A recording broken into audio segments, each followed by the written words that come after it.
Hello and welcome everyone to this special Friday STEM at Home program. I'm Miss Danielle from Prince George's County Memorial Library System, and today we'll be doing not one, but two fun experiments. Do you remember what we did last time we got together? What did we make? Volcanoes, right? It was a lot of fun watching those erupt. I now have a pink sidewalk out front. Do you remember what two kitchen staples we used to make our volcano? We used vinegar, right? And we used baking soda. Do you remember which one was our acid and which one was our base? Yes, the vinegar was our acid and this was our base. And what was the name of the gas that combination created? Do you remember? I'll give you a hint. Like last time, I want you to take a deep breath in. And as you release your breath, hold your hand in front of your mouth. Did you feel your breath moving over your hand as you expelled? What are we breathing in, guys? What do our lungs, what do our body need to survive? Oxygen, right? It's colorless, it's tasteless, it's a gas. All right, is that oxygen we're expelling? Let's breathe in again. Do you remember now? Yes, carbon dioxide is the name of the gas.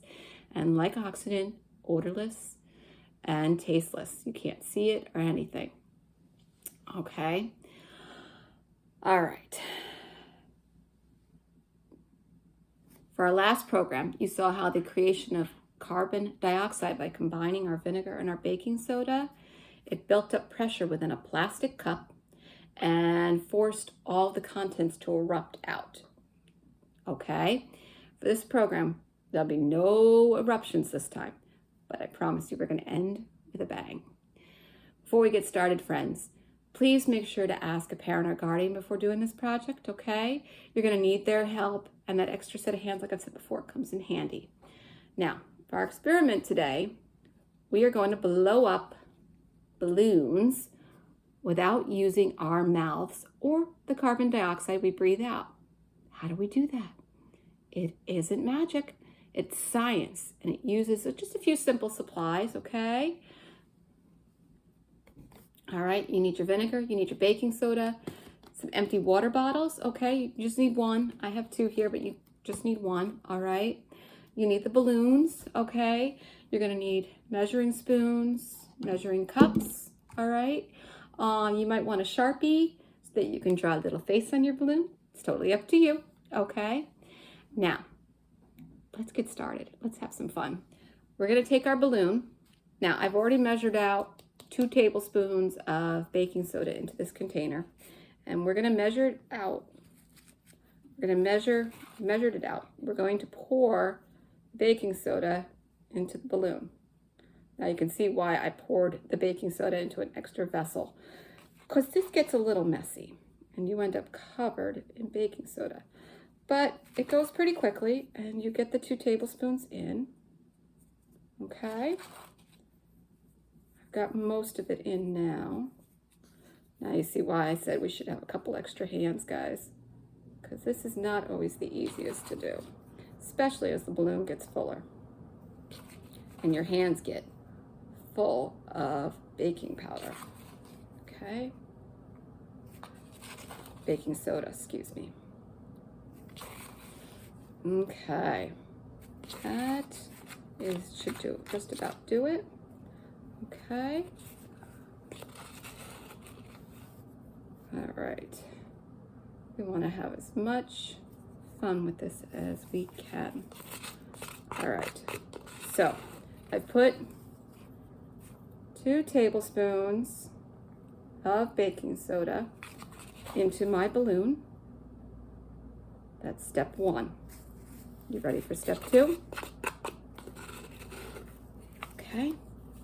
What's our other kitchen staple that we use? We use vinegar, right? And we need about, I'd say about a cup of vinegar. And we're gonna measure out our vinegar and put it in a measuring cup. Okay. There's our balloon. Oh, here's our vinegar. There's our measuring cup. Okay, I'm going to measure out a cup. Okay, now take our empty water bottle. I'm pouring the vinegar in, just 1 cup.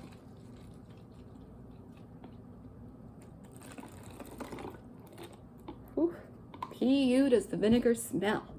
Okay, now comes the tricky part. You can see this is all full of the baking soda. We're going to stretch the top of this balloon over the top of the water bottle. And you want to keep the baking soda over here. You don't want it to get into the bottle yet, okay? Once you have the balloon securely over the cap, you can hold up the balloon and let the baking soda fall into the vinegar. What do you think is going to happen? Okay? Do you think the balloon's going to inflate? You may want to keep your fingers pinched around the bottle, just the bottom of the balloon to keep it securely on the bottle, okay? All right. 5, 4, 3, 2, 1. Let's go.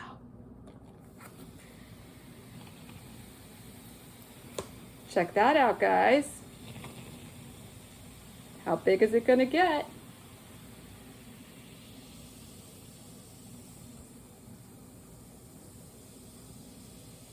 Pretty cool, huh? Look at that. It's huge.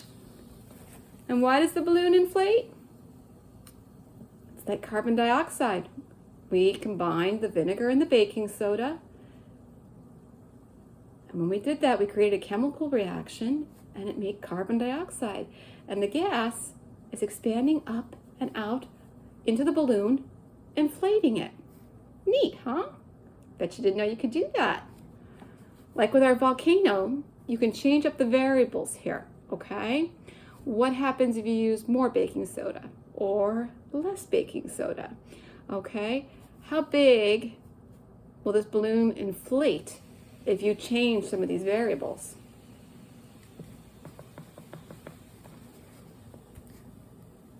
Oh, I got another eruption going here.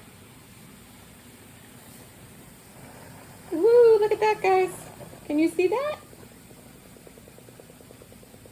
Pretty cool, huh?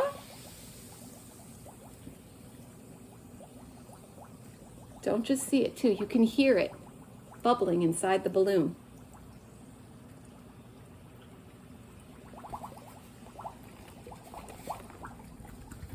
There's enough baking soda and vinegar, too, that we're getting multiple reactions here. I'm just hoping this balloon does not break and spread goodies all across my dining room table. All right, my friends, that is our first experiment today. We got a balloon to inflate just with the combination of vinegar and baking soda.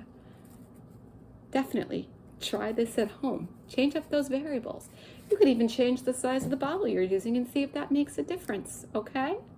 Have some fun with it, okay? Wasn't it neat seeing the balloon inflate like that? Well, we've come to now our second and final experiment of the day, and I thought we'd end with a bang, okay? Here are the supplies we need. We're going to need baking soda and vinegar, okay? We're gonna need some water. We're gonna need a plastic sandwich baggie, okay? You're gonna want one tissue, okay? Food coloring if you've got it. If you don't, you can try and use some paint. I have red this time, not pink, like I did with the volcano. And of course, measuring cups and spoons. All right.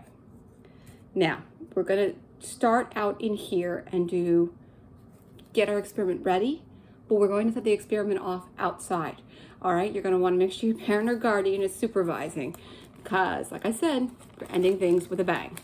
Okay, now, need a measuring cup, and we only need about 1/4 cup of water. There we go. And we're gonna put the water in here. Okay. And then we need 1/2 cup of vinegar. Okay. And with the vinegar, we're going to put that in here too. If you want to, now is the time you're going to add the food coloring. Okay? I'm going to add some red to this container here and see what we got. Okay. See if we make this a pretty color.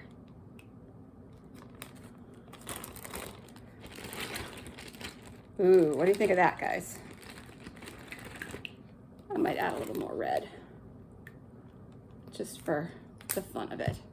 And just do it until you have the color that you want. Now you can see I'm zipping this closed. Now, I'm not zipping it all the way closed. I'm leaving a small bit open here, okay? You'll see why in a few minutes, okay? So I'm gonna take our baggie of water and vinegar. I'm gonna put it over here. Now, we're going to take a tissue. And I'm gonna have you lay the tissue out flat, and you are going to add 2 to 3 tablespoons of baking soda to your square, okay? Now, what you're gonna do is you're gonna fold up your tissue carefully, fold it up into a little packet, okay? Or in my case, it's a big packet. All right. Like I said, we're gonna move outside because we need to be where it's going to get messy. Are you ready? All right, hang tight. All right, friends, as you can see, I've moved outside. I have got my baggie of vinegar and water. It's a lovely red color. I'm gonna set it down here on the ground. Now remember, I've got it mostly sealed all the way across except for that small bit over here, okay?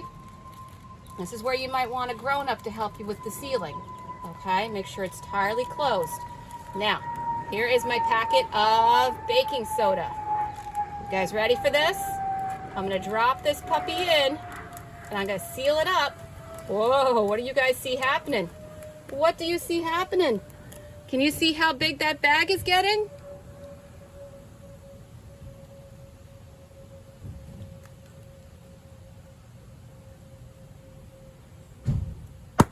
And there it goes. I told you we'd end our day with a bang. So what just happened outside? What was that name of the gas we created with the vinegar and the baking soda together in our last experiment? And with the volcano? Carbon dioxide. And that is what you saw outside.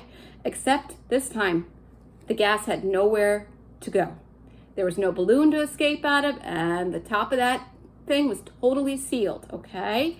And so, with no place to escape, that baggie just kept expanding and expanding and expanding until there was no more room, and up went the bag. So, with the volcano and with our balloon experiment, we talked about ways we could change up the variables and change up the experiment. What could we do with this experiment? What could we change? We could see what could happen if we could add more baking soda or less, or the same with vinegar, more or less. But what else could we do? We're using a simple sandwich baggie. What would happen if you used a quart-sized baggie or a gallon-sized baggie? Would they fill up faster or slower than the sandwich size? Does it make a difference if you use the freezer baggies, which are a little thicker, or a storage baggie, which is a little thinner? How about the water in the baggies? Does the temperature of the water matter? If the water is hot, cold, or somewhere in between, does that make a difference? Those are some variables to think about when you're trying to do this experiment. So I invite you guys to try this experiment out at home. Try out those different variables one at a time. See which experiment gives you the biggest explosion, and have fun with it, okay? Thank you all for joining me today. If you try any of these experiments at home, please write in and let us know what you think and how they worked for you. I would love to hear. Have a great afternoon, everyone. Thank you. Bye-bye.